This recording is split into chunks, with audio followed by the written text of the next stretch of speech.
Hey, broskies. What's up? Can all hear Bulls on Wall Street? Yo, we got many things to talk about beyond the video. Even though the video was on a hell of a run today. We got a lot of things to talk about. So, today's video, we got to go over market indexes. Let's look at some of these past earnings plays that have come out. And let's take a look at a couple chinks in the armor in the overall market. We got a failed breakout in the IWM today. I think, I wouldn't say failed breakup, but a lack of follow through on the IWM today. And so these are to be things that we need to talk about. So this is the range on the IWM. We've been testing it for quite some time here. This is a weekly chart. This is the daily chart. We gapped up today about 0.6%. And then we rolled over, finished at about 0.35%. So is it a big surprise? No. Does it mean it's a failed breakout? No, not at all. But it is a slight red flag. You know, this thing has been waiting to break out for so long, and it just does not want to do it. Now, it was a little bit overbought going into it, and so we did relieve some congestion today. I think if we had a weaker open, it probably would have been okay. But this will be something to keep an eye on for tomorrow, guys. You know, we want to really make sure that this starts to pick up some steam. In terms of the QQQs, it was pretty much just a small down day. I wouldn't consider this like some nasty thing. Nvidia was up. A lot of stocks were up. Tesla got smoked. And then there was a dump end of day. And that's what I really want to go over today because that was an interesting thing. You know, we had this nice breakout. Everything was following through. Even though the indexes were flat for most of the day, you could see here we're kind of struggling at the red to green spot. We had a dump into the close. I did not see any news out. I'm taking a look right now. I didn't see any news out, but this was a decent sized little end of day kind of soiree. And then, Nvidia had a pretty big crack itself too. Now look, it still finished up 4%. So, but it did have about a 35 point crack into the close, and there was, a couple other names here that just dumped right in close. So this will be something to keep an eye on because we got some hammer candles on a couple names here. And so I do think that's something to keep an eye on. It felt a little frothy today, even though the indices were flat, right? It felt frothy. Look at this SMCI, right? That's just such a huge push. Look at NVIDIA, right? Gap up, pull back to the 9, and just such a huge push, even pulled off to the VWAP. I mean, this is just like an endless, right? Endless snatch parade. You can't go. But now look, we're at the top of the Bollinger Band. If we gap up tomorrow, this may actually, have a chance of, fade off for a day or two. Obviously, at some point when it's done doing this, it's going to have 5 months of consolidation probably in a big sloppy range, as it has like so many times in its past. So things to keep track of. Market finished fine today. It barely was down. Most of the action came in the last 5 minutes, but we did get some cracks, and so we've got to keep that in mind, and let's see if that leads to anything.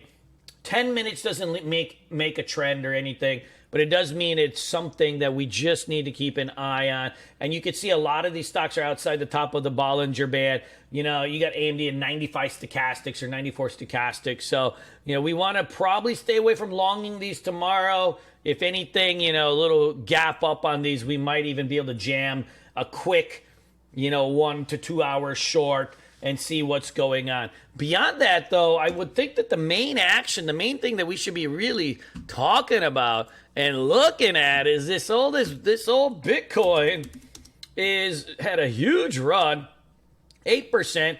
It's going after hours. If you're looking at Bitcoin spot, this is, the spot, 15-minute chart Bitcoin, 2-26, 51,000. We're at 68, 69,000 is give or take the all-time highs.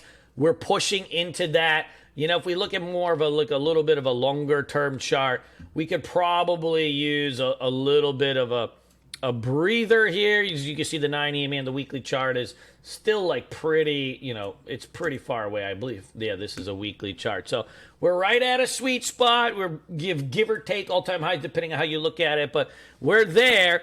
And so, the squeeze is on. The squeeze is on. Now, the interesting part of today was that, even though Bitcoin ran like this, you never see the actual spot run 8% in a day at these prices. But, here we are. But the interesting part today was there was a decoupling in crypto names. Coinbase, huge run. Dude, I had so many of this on this fucking dip here and over here, and I kept selling early. But that's potato. But Coinbase, MSTR, right? Things that are like more pure plays on maybe Bitcoin were going nuts. Like, look at the flag on MSTR here. I mean, that's just like, dude, huge day, right? Like if you're, look at the call buyers on this thing. 400, 500%, monster run. But there was a decoupling that we got to kind of keep an eye on. So these two were really up. But, dude, Mara, big reversal. It was up nicely on the day in the morning. Kept up 4 or 5%, and then just huge rollover. And, CLSK finished down. At one point, it was down to 10%. I don't know if the SSR triggered on it or not, but, it was up to 19. I thought it was going to ORB. I was actually trying to long it. And then, it rugged, and then you got a flip life, right? Old flip life here, and you ended up down 3 points on this thing. So, something to just kind of keep into the back of your heads that, there is some interesting action going on that we're going to have to be mindful of, in the coming days. And you can see this kind of feels like it's a head and shoulders topping pattern, so on and so forth. Whenever it looks like it's got a middle finger in it, that usually means that it's donezo. So just keep an eye on this. And, even this MSTR, this is turning into a rubber band short. Now, we can't really... It's got such a big spread on it. It's not really worth really doing. But, we could trade the offshoots of it. You can see it was, $480 just a little bit ago. You're up 1,000 points. It's similar share structure to SMCI, and that's why it's going up so much. $1,000 stocks don't usually move like this, but look at the float on this. It's pretty low, right? And old Michael Saylor has been proven right. But there's an opportunity here. Look at this. We're right at kind of a double toppy kind of thing. Now, for me personally, when I look at double tops, this is more of a psychological one because I don't believe that price resistance holds for that long. Like, it's less valid the farther out you go. So, there might be a trade in this to reverse this thing back, down into this and get a couple 100 points on some kind of dumb. But it's a tricky one. So I probably stay away like I stayed away the day SMCI rolled over. The spread and just the price and stuff, it's just not my particular thing. Let's get into the regular watch list, though. I think there's some names that we can keep an eye on. There was some decent action. I want to put 2 spec names out there. There was some decent action in DWAC. There was some decent action in Rumble today. You can see here, 6 million shares. It traded pretty well. So I would add both of these on for tomorrow, if you're into these kind of names. Not my particular flavor, but they are hot. They are doing stuff. Guys, these earnings plays are also having some secondary follow-throughs. But, besides those two, the next one I want to talk about is HIMS. It finally broke out of its flag today. Dude, we've been trying to, we've been watching this thing, staring at it for days. Finally broke out today. Had a nice push at the open, pull back into the bone zone, right?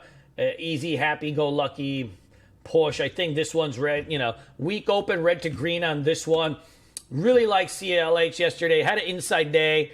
On Friday. That dip got bought up and just beautiful, picture-perfect, clean trend. No doohickeys, no fugazis, nothing like that. Just a clean trend. I think that one's got some nice juice on it. This route, I'm still looking at it for a short, but it's so thin. Like, it's just... Unless it goes nutty, I don't know if I'm going to, try it. But I'm waiting for like a one parabolic push, some squeeze out, blowout. Like where somebody's stuck short and they get squeezed and you just see like a mega penis candle out of nowhere that people chase. That will be the rollover spot, all right? So just let it be till you see that. VKTX, I think this is ready to go for tomorrow too. Nice range back and forth. This is not a buy and hold type of name. Like, look. You hold this for 15, 20 minutes, it pops $5, and then it drops $12, and then it comes back $8, right? So it's just a trader, but it's got a good look to it. Let's keep an eye on that one. Hey, Disney finally took out this range. I think we want to buy all dips back into this breakout spot now. That's got an awesome look to it. Now, AMD, I got my watch for a potential short tomorrow. All right. You know, you got 3 big up days, a little reversal candle. Let's see if this thing shoves off tomorrow. We may be able to get a quick short on it. Do I think the trend or something is over? No, this big flag is probably, if it gets retested, it's going to get bought up. This theme is not going away. But the big hairy Indian butt is that, right, we need a little bit of a breather on all these. So let's see if this thing shoves off. And then, you know, I think we try to take it down. Same thing, if you get a decent-sized gap up on and a squeeze out on NVIDIA, man, this is going to be something, right? So, and you can see this is kind of just, it's not some big parabolic short, but I just think, you know, based on this close that we might have something. Now, we've been fooled before on these, so we do got to be a little bit careful, you know, and we will, but you know, let's keep the watch list a little bit short. I think on the other side, so NVIDIA, AMD, and then you know what? I think we try to keep short in Tesla. This thing is busted. There's something wrong with it. Whether it's the price cuts or this or that, it doesn't really matter. I haven't really looked into it, but I mean, you've got yourself, dude. It was an uptick in selling too today, a big one, about 40 million shares, dude. This thing, give me a 190, 192 open, and dude, we'll come in hot on this thing. We caught a nice short on Apple today too. I did the puts on it at the open, but you know, I think a couple of these are weighing down the indexes a little bit here. I don't think Apple's a short tomorrow because you're under the lower Bollinger Band, but I do think if we get a decent sized gap up or just a quick spike at the open, 2-3 candle, $2-3 quick spiky McGee at the open, suck some buyers in, some of the Tesla fanboys. We could probably rug this for a few points very, very quickly, which I want to see. A little bit of a short list today. I don't think we need that much because we're starting to see, you know, a little bit of cross currents here. So we've got buckets here. Let's keep all these crypto stocks on the watch list. If Bitcoin rolls over, we already have relative weakness in CLSK and Mara, so we know where to go with that. You know, obviously, if you're feeling randy, you could try, you know, Monster or Coin, but like those feel like blowout type of trades. I just can't do it. I can't do it. You know, if they have weak opens, they're going to keep getting bought up. So what can you do, man? You know what? Coin was kind of a gimme on the long side, but what's happening is the market is gapping up a lot of these plays, right? So it's like you're kind of flagging out, and boom, the market gaps it up, and then there's no intraday play. You know, I had a swing trade on this, you know, TSM, and it was like the same thing. I looked, you know, I added it for a swing trade, and then it's like it gaps up, and you're thinking like maybe I can add some or do some day trading with it, but they don't. Like the gaps are just too big, and then, you know, they kind of fade off. And we're in a little bit of that phase in the market right now where a lot of the action is overnight, and it can be frustrating for day traders. I think, you know, having a little mix of some swings and days for people with bigger accounts is probably in the cards to handle some of that overnight action. But let's see what the day brings tomorrow. You know, favorites for tomorrow, if we get the gap ups, you know, we'll try to take down some Tesla. You know, we'll take down some Tesla or something along that end. We got DWAC Rumble as our specky kind of plays. We've got some semiconductor potential shorts in NVIDIA, AMD. Those I'm feeling C plus on unless I get the perfect type of open. And then we've got relative weakness on Mara, CLSK, right? You know, any gaps up on those are probably going to get faded off too. And really keep an eye on Bitcoin tomorrow. You know, dude, do we get a blow off on this into all-time high, suck in all the buyers? You know, how does this all work? Does it need to consolidate a little bit? There's a lot that's going on in this, and we've got to be just ready for it. But a big focus of ours is going to be on this crypto names tomorrow. So let's go out and shred. Let's have some fun, and we'll do what we got to do. Peace.